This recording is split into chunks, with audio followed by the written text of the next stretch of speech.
우리 옆분들과 인사하겠습니다. 사랑합니다. 예, 환영합니다. 잘 오셨습니다. 반갑습니다. 그래요. 아이고, 예, 오랜만에 보는 가족들의 얼굴들이 보이고 또 이렇게 반갑게 만나서 또 함께 예배할 수 있음에 감사드립니다.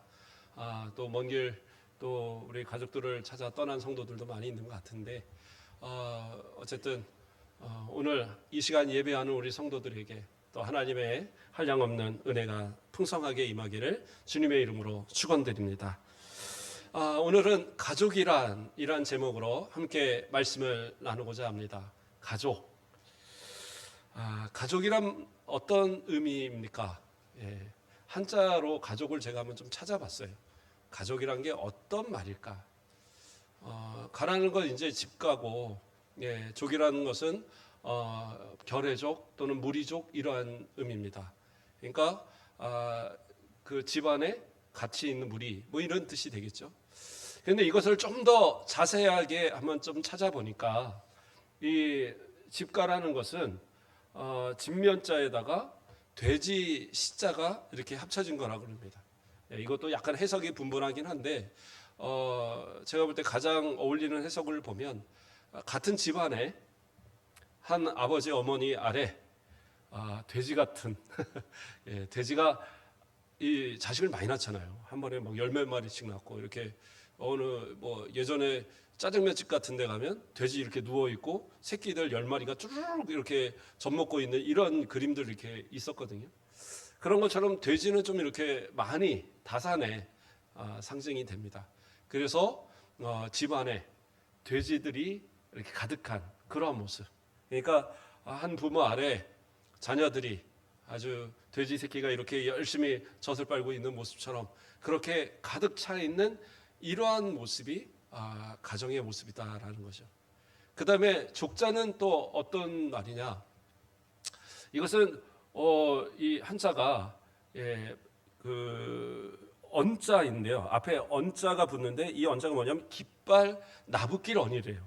예, 깃발 나붓길 언. 좀 어렵더라고요. 깃발 나붓길 언. 그리고 뒤에 또 이 붙는 그 한자는 활시. 그래서 이게 합쳐져서 족자가 된 거예요. 이게 무슨 얘기냐면 같은 깃발을 가진 그러니까 한 족속이라는 거죠. 같은 깃발 아래 있는 한 족속이 모여서 적이 올 때, 대적이 올 때 함께 무기를 가지고 나가서 싸우는 거예요. 그게 이 족이라는 단어입니다. 그러니까 이 가족이란 건 결국에 뭐냐? 한 가정 안에서 함께 모여 사는 그 무리가, 그러니까 한 부모 아래 한 무리가 살다가 어떤 어려움이 닥칠 때에는 한 마음이 돼서 한 몸이 돼서 가서 그 문제를 해결하는 전쟁이 생겨지면 다른 다른 마을 사람들 또는 다른 가족들과의 어떤 다툼이 있을 때 함께 몰려가서 그 문제를 해결하는 이러한 모습이 이제 가족이다라는 표현이라는 거예요. 옛날에는 그렇게 대가족으로 살았잖아요. 예, 여러 대가 같이 살고 또 많이 가족이 있는 것이 축복이고 그렇게 여겼던 그러한 과거의 이러한 배경을 따라서 가족이라는 단어가 만들어진 것 같아요. 오늘날은 좀 가족의 개념이 조금 다른 경우도 많이 있죠. 왜냐하면 핵가족화되면서 같은 형제들도 이렇게 순천에 같이 사는 게 아니라 뭐 서울에 살고 부산에 살고 울산에 살고 저기 뭐 전북에 살고 이런 식으로 이렇게 쭉 흩어져 있는 그런 경우들이 많아요. 그렇다고 해서 가족이 아니냐? 그건 아니죠. 또 명절이 되면 이렇게 함께 모여서 같이 식사도 나누고 또 같이 잠도 자면서 뭔가 이 가족의 끈끈함을 다시 확인하는 그런 모습도 많이 보게 됩니다. 또 때로는 입양을 하는 경우도 있죠. 입양도 결국엔 가족인 겁니다. 같은 부모의 그 호적에 올라가서 그 가족으로서 함께 되는 거죠. 근데 어떤 경우들을 보면 막 차별하는 경우 있어요. 그러면 안 돼요. 입양해도 그 입양한 자녀들도 똑같은 자녀들이기 때문에 그래서 어떤 경우는 부모가 돌아가시고 나니까 그 입양한 자녀가 마지막으로 이제 보통 어리니까 부모를 열심히 모셨는데 형들이 와서 너 우리 원래 가족 아니니까 너 재산 조금만 갖고 이거 집도 내놓고 뭐도 내놓고 그래서 이제 소송이 붙고 막 이런 경우도 있더라고요. 예, 그러지 말고 그리스도 안에서 또 우리에게 가족으로 맺어 주신 우리 가족 안에서 정말 서로를 사랑하고 아끼는 이러한 모습, 그게 그리스도인들이 가져야 될 가족의 모습이 아닐까 생각이 듭니다.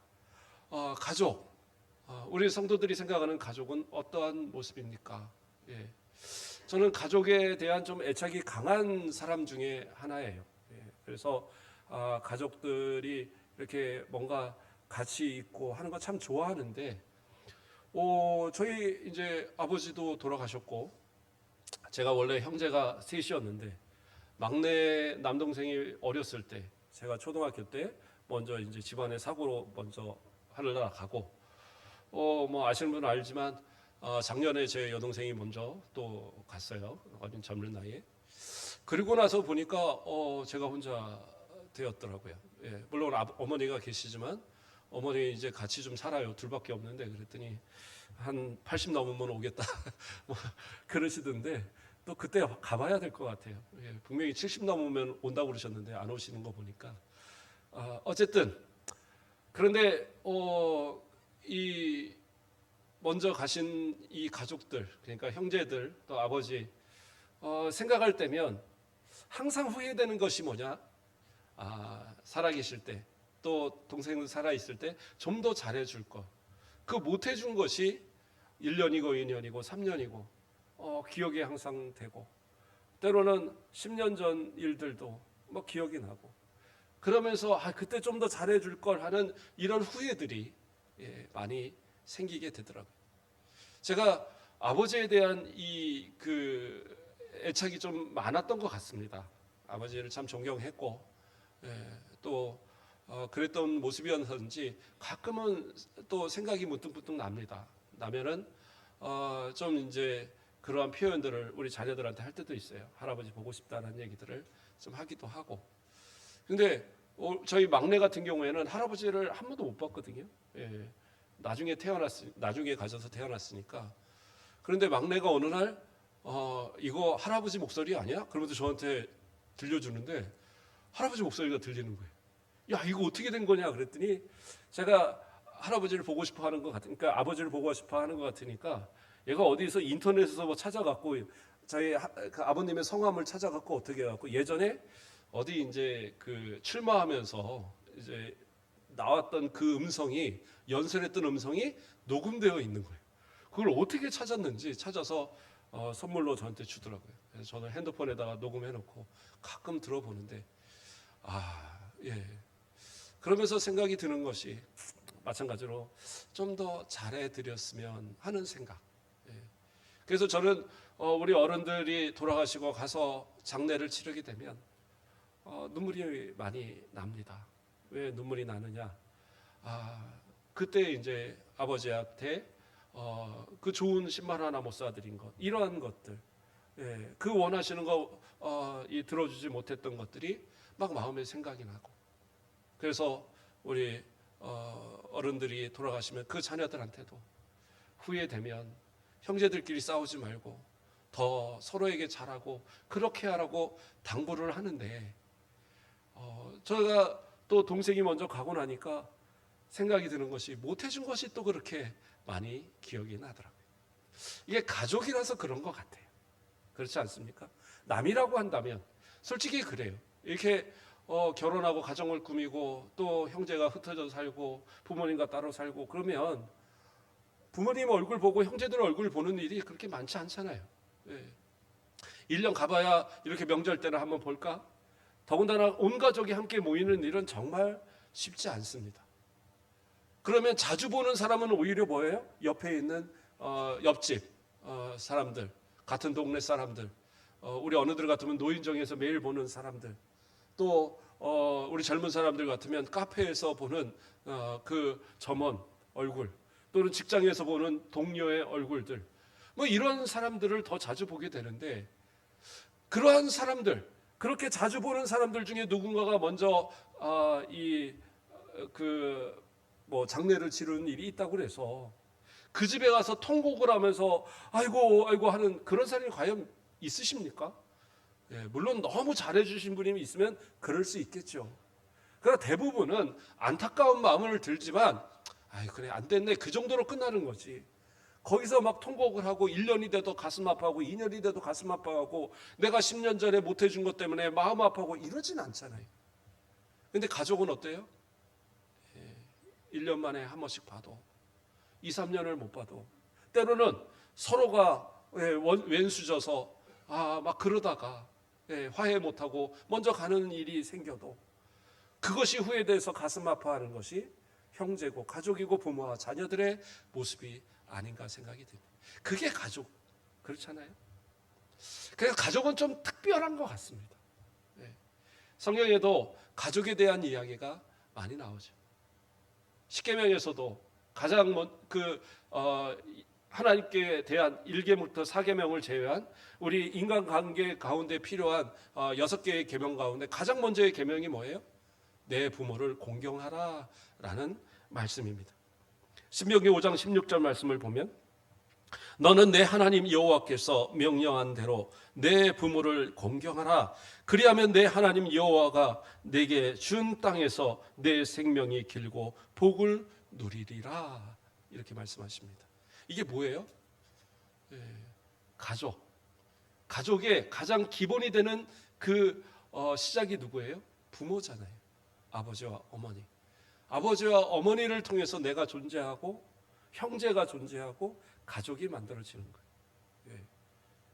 그래서 부모에게 대한 공경 이것은 사람으로 태어났다면 뭐 짐승은 모르겠어요. 사람으로 태어났다면 반드시 해야 되는 것이 뭐냐면 부모 공경이라는 거예요. 왜요? 이건 하나님의 명령입니다. 하나님의 율법이에요. 구약 시대 율법이니까 그렇죠. 아니요. 예수님께서는 신약 시대에서도 분명하게 이 부분에 대해서 말씀하셨어요. 마가복음 7장 11절 말씀을 보면 너희는 이르되 사람이 아버지에게나 어머니에게나 말하기를 내가 드려 유익하게 할 것이 고르반 곧 하나님께 드림이 되었다고 하기만 하면 그만이라 하고 이렇게 말합니다. 그러면서 또 13절에서는 너희가 전한 전통으로 하나님의 말씀을 폐하며 또 이같이 일을 많이 행하느니라. 뭐예요? 이들이 신앙을 이유로 인해서 내 부모에 대한 공경을 제대로 지키지 않고 거부하는 모습을 책망하시는 거예요. 예수님께서도 부모에 대해서 공경하지 못하는 것을 책망하셨어요. 그러니까 뭐예요? 지금 우리도 분명히 그것을 지켜야 된다라는 거죠. 어떤 경우들은 이야기합니다. 부모를 공경할래야 공경할 수가 없어요. 우리 부모는 나를 낳았을 뿐이지 나에게 아무것도 해준 게 없어요. 어려서 나를 힘들게 했고 내가 자라는 동안 나를 이렇게 학교도 제대로 보내준 적이 없고 또 내가 결혼할 때 나에게 뭔가를 챙겨준 적도 없고 나는 내 부모에게 나는 공경할 만한 그러한 이유가 하나도 없습니다. 이렇게 말하는 그러한 이들도 있어요. 그런데 성경은 뭐라 그래요? 이유가 있어서가 아니에요. 부모이기 때문에 공경하라는 거예요. 부모가 있기 때문에 내가 존재하는 것이고 부모가 있기 때문에 나의 삶이 지금까지 이렇게 있을 수 있는 거예요. 부모가 나를 이렇게 건강하게 낳아주셨으니까 지금 이렇게 또 살고 있는 거잖아요. 엄마가 뱃속에서 10달 동안을 그 아기를 잘 키우기 위해서 얼마나 노력을 했고 그 아기가 그냥 내가 알아서 태어나자마자 저 낳아주셨으니까 제가 알아서 잘 크겠습니다 이러나요? 아니 그 아이가 아장아장 걷기 전까지 그 모든 일거수일투족을 다 해줘야 되잖아요. 걷는다고 되는 건가요? 적어도 5살, 6살 때까지는 정말 애지중지 다 키우지 않으면 제대로 크지 못해요. 아이들이 다 아시잖아요. 키워봤으니까. 그렇다고 초등학교 들어가고 중고등학교 들어가면 그러면은 냅둬서 컸나요? 아니요. 부모가 못해주니까 마음 아파서 때로는 매도 들지만 그러나 부모의 마음은 항상 자녀에게 가 있는 거예요.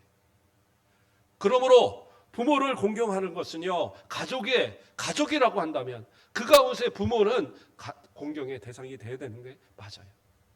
아버지가 아버지의 역할을 못했다고 비난하지 마세요. 못하는 아버지는 더 마음이 아픈 거예요. 어머니가 어머니의 역할을 못한다고 비난하지 마세요. 연약한 어머니가 무엇으로 그렇게 뭔가를 하겠어요? 그러나 부모를 공경하면 누가 약속하셔요? 하나님이 약속하셔요. 하나님이 뭐라고 그러세요? 그리하면 내 하나님 여호와께서 내게 준 땅에서 내 생명이 길고 복을 누리리라. 이게 하나님의 말씀이라고 모세는 전달을 해줬어요. 하나님께서 보증하시는 거예요. 복은 누가 주셔요? 하나님이 주셔요. 장수의 복은 또 누가 주셔요? 하나님이 주셔요. 그러니까 우리는 어떻게 해요? 부모를 공경하면 부모에게 받는 것이 아니라 하나님께 받는다니까요. 그러면 우리는 부모를 공경해야 될 이유가 분명히 있잖아요. 그런데 내가 부모를 공경하지 못한다? 내가 받지 못했으니까 못한다? 내가 형제들보다 나는 좀 차별을 당했으니까 나는 그러니까 부모를 공경할 이유가 없다? 결국에서는 그것은 뭐냐? 나에게 부모를 공경하라 하신 하나님의 말씀을 나는 믿을 수 없다, 지킬 수 없다, 그렇게 고백하는 거나 마찬가지. 그럼 뭐예요? 하나님께 받을 자격이 없는 거예요. 복 받을 자격이 없는 거예요. 왜 내 삶에 복이 없느냐? 한번 돌아보세요. 내가 부모에게 어떠한 모습으로 대하고 있느냐. 그것이 온전하게 이루어지지 않는다고 한다면 나는 복 받을 자격 없는 거예요. 어쩌면 복을 받고 산다고 해도 그것이 보장된 복이 아닙니다. 부모에 대한 공경, 이것은 가족의 가장 기본적인 행동입니다. 그 다음에 또 뭐가 있을까요? 형제에 대한 서로 간의 우애입니다. 잠언 17장 17절에서 뭐라고 얘기합니까? 친구는 사랑이 끊어지지 아니하고 형제는 위급한 때를 위하여 낳느니라.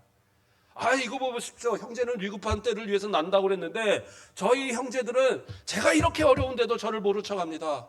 제가 그 보증 한번 서달라고 그러는데 죽어도 안 서주고, 돈 한번 빌려달라는데 절대 모른 척하고, 이거 너무하는 거 아닙니까? 그 형제들이 어려울 때 나는 무엇을 하셨어요? 형제들도 서로 오가니까 되는 것이 내가 무조건 받아야 된다 이런 걸 얘기하는 게 아니에요. 진짜 형제의 관계는 뭐냐? 그 형제를 위급할 때에, 그 형제가 위급할 때 그를 돕기 위해서 내가 존재한다, 이 생각하지만 맞아요. 부모는 자식을 많이 낳는 이유가 있습니다. 내가 없을 때 그 자녀들이 서로 우애 있게 살기를 원해서. 큰아들에게 모든 걸 다 쏟아붓는 이유가 있어요. 동생들 잘 챙기라고. 때로는 딸이란 이유로 어쩔 수 없이 또 일을 시키고 공부도 안 시키고 그런 경우도 있죠. 그러나 때로는 그래요. 그 고마움을 동생들이 알 거니까. 그 동생들이 결국에는 누나의 희생을, 언니의 희생을 분명히 기억하고 갚으리라 여기니까 그거 믿고 그렇게 하는 거예요. 그렇잖아요. 부모가 먹을 것도 없는데 누군가를 가르치고 누군가를 못 가르치고 하는 이 상황을 누가 좋아하겠어요? 돈만 많고 재산만 충분하면 10명이라도 다 유학도 보내고 다 하겠죠. 안 되니까.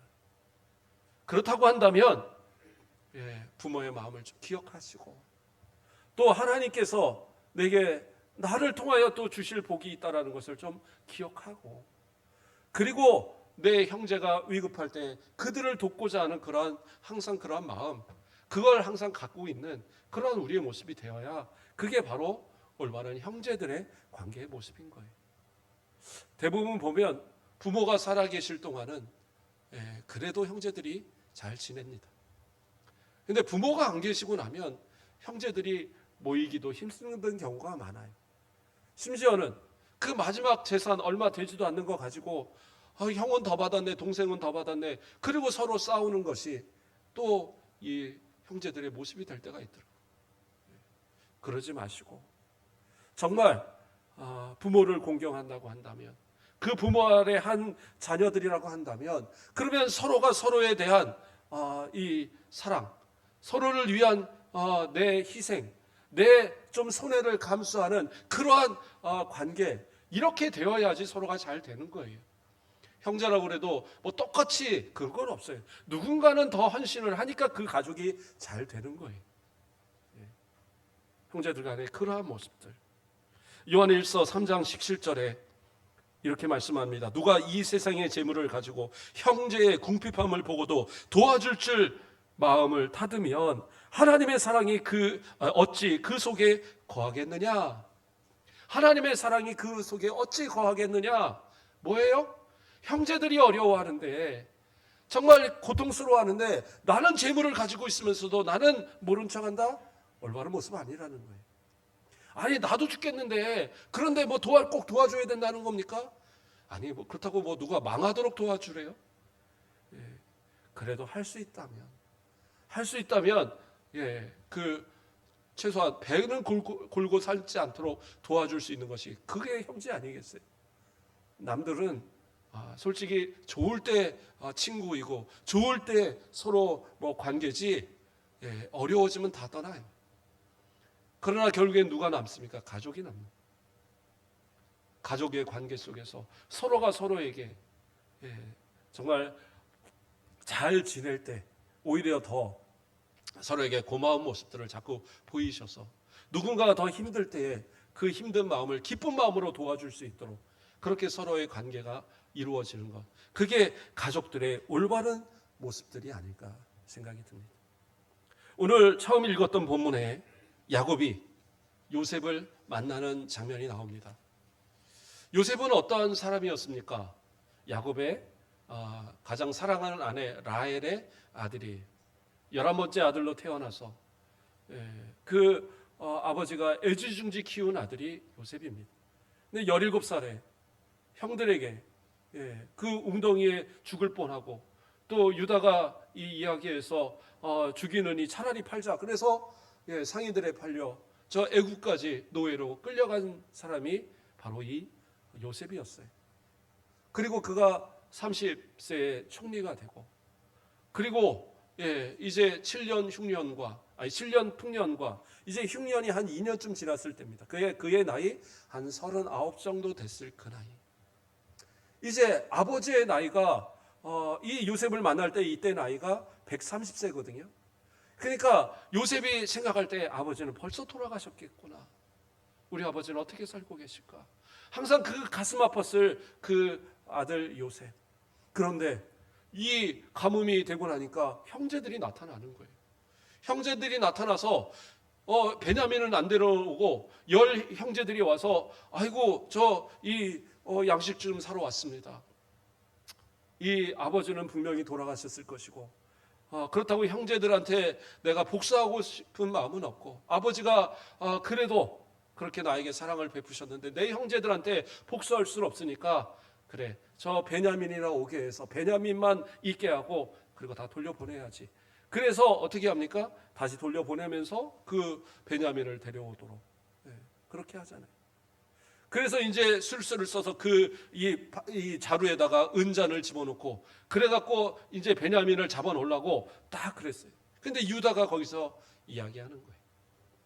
우리 아버지가 사랑하는 아들이 있었는데 그 아들을 잃고 얼마나 가슴 아파하셨는데 이 아들을 이 베냐민을 또 그 같은 아내의 아들인 베냐민을 만약에 잃게 되어지면 우리 아버지는 못 삽니다. 그 얘기를 딱 듣는 순간 요셉이 너무 가슴이 아픈 거예요. 그러니까 어떻게 해요? 가서 눈물을 흘리고 그 집안에 들어가서 막 엉엉 울고 있는 거예요. 그러니까 그 소리가 어디까지 들려요? 바로의 궁전까지 들릴 정도로. 신하들이 막 어쩔 줄 몰라 할 정도로 총리가 그렇게 울어대니까 아마 이 형제들도 도저히 이해를 못했을 거예요. 그리고 눈물을 닦고 나와서 아버지가 아직도 살아계십니까? 제가 요셉입니다. 그리고 어떻게 해요? 아버지를 모셔오게 하고 그리고 그 형제들까지 그 모든 가족까지 다 해서 고센 땅에 살 수 있도록 그렇게 했어요. 저는 여기서 생각을 합니다. 과연 요셉이 처음 형제들을 봤을 때 용서할 마음이 있었을까? 저는 안 그랬을 것 같아요. 저라고 한다면 그래도 요셉은 신사입니다. 저는 만약에 그랬다고 한다면 어떻게 나를 갖다가 그렇게 죽일 수 있느냐? 뭐 그렇다고 그들을 죽이진 않을지 몰라도 아주 곤욕을 당하도록 어디 가서 아주 뭐 아웃한 것 같은데 보내갖고 열심히 빚도 못 보고 일하게 만들고 뭐 한 10년쯤 그렇게 복수를 하지 않을까 이런 생각이 드는데 요셉은 그래도 신사였죠. 그렇다고 해서 그 마음 가운데 형제들에 대한 그런 이 용서가 되지는 않았을 것 같아요. 그런데 누구 때문에? 아버지 때문에. 아버지가 살아계신다는 그 말에, 그리고 그 아버지를 만났을 때 이 아버지가 내가 만약에 형제들을 향하여 복수한다면, 내 형제들이 나로 인하여 고통을 당한다면 아버지가 또 얼마나 가슴 아파할까, 이 마음에 풀어진 거죠. 물론 하나님께서 복을 주셔 자신을 총리로 만들고 그리고 모든 가족을 구원할 수 있는 기회를 주시기 위해서 이렇게 했다, 그는 믿지만, 그러나 인간적으로는 그렇잖아요. 쉽게 용서할 수 없는데 누구 때문에? 아버지 때문에. 그래서 저는 우리 어른들 장수하십시오. 오래오래 장수하시고, 그러나 무엇보다도 가족의 평안을 항상 이루기 위해서 노력하셔야 돼요. 자녀들 가운데 다툼이 없게 하시고 서로 사랑하게 하고, 그리고 좀 연약한 자녀들 있으면 재산 주려면 미리 주세요. 나중에 주면 그거 갖고 싸우니까. 그렇게 해서 모두가 잘 평안하게 해주시고, 무엇보다도 부탁해야 될 건 뭐예요? 하나님을 믿는 가정. 내가 믿는 하나님, 내가 믿는 예수님을 그들도 온전히 잘 믿어서 자손만대에 내가 하나님 앞에 기도하여 자녀들에게 주어졌던 복이 그 손에 이르기까지, 주님 오시는 날까지 이어가도록, 그렇게 축복하도록 그렇게 만들어야 줘야죠. 그래서 야곱이 마지막으로 했던 것이 뭐였어요? 아들들을 하나하나 다 불러다 놓고 축복하면서 하나님 앞에 이 자녀들의, 이 후손들의 그 앞에 이 주실 복을 그들에게 빌었던 그런 모습을 봐요. 그래서 부모가 자녀들에게 정말 사랑할 수 있는 근거가 되고, 그래서 요셉이 어떻게 돼요? 야곱이 죽었을 때 요셉의 형제들이 요셉을 두려워했어요. 아버지가 살아계실 동안 우리를 봐줬지만 우리가 이제는 다 죽게 생겼다. 그리고 그 앞에 납작 엎드리고 요셉님 우리를 용서해 주시고 막 이제 얘기를 하잖아요. 아버지가 복수하지 말라고 했었는데 막. 근데 요셉은 거기서 눈물 흘리면서 아닙니다. 하나님이 우리를 이렇게 구원하시려고 이렇게 한 것이 여러분의 잘못 아닙니다. 여러분과 여러분의 가족들을 제가 잘 보살피겠습니다. 이렇게 이야기하는 모습을 봐요. 누구 때문에? 아버지 때문에. 가족이라는 그런 것 같아요. 좀 어려울 수 있어요. 서로가 다투고 힘들면 화해하는 게 쉽지 않을 수 있어요. 왜? 너무 잘 아니까. 때로는 너무 사랑하는 가족이기 때문에 배신감도 더 커서 용서를 잘 못할 수도 있어요. 그러나 나중에 후회합니다. 시간이 지날수록 후회하고, 내가 왜 아버지의 마음을, 어머니의 마음을 아프게 했을까? 형제의 마음을 아프게 했을까? 그게 가장 기억이 나고 후회가 되는 거. 그러지 말고 오늘 주신 말씀과 같이 정말 형제들을 사랑하고 또 부모를 공경하고, 그러므로써 온 가족이 하나 되어져서 정말 가족, 정말 그 돼지같이, 돼지우리의 돼지가 그 새끼들이 막 오물조물 그 어미의 젖을 먹으면서 행복해하는 모습처럼 온 가족이 모일 때마다 그 박장대소하며 기쁨을 나누고 하나님이 주신 은혜 가운데 복을 서로 나누는 그러한 복된 가정들 되길 주님의 이름으로 축원드립니다. 기도하겠습니다. 사랑의 하나님, 감사를 드립니다. 명절이 되어지고 가족들이 함께 모여 예배하고 식탁의 교제를 나누며 서로의 사랑을 확인하는 그러한 때가 되어지는데, 우리의 모습 속에 하나님께서 주신 화목하고 서로의 사랑하는 모습만이 넘쳐나게 하시고, 서운함이나 서로에 대한 미움이 없이, 다툼이 없이 그리스도의 사랑만이 가득한 복된 가정들 되도록, 부모를 공경하고 형제를 사랑하는 아름다운 복된 믿음의 가정들 되도록 축복하여 주시옵소서. 또 먼 길 또 오가는 모든 가족들 하나님께서 지켜주시고 건강하게 아버지와 잘 지내는 명절 되어지도록 축복하여 주시옵소서. 감사합니다. 예수 그리스도의 이름으로 기도드립니다. 아멘.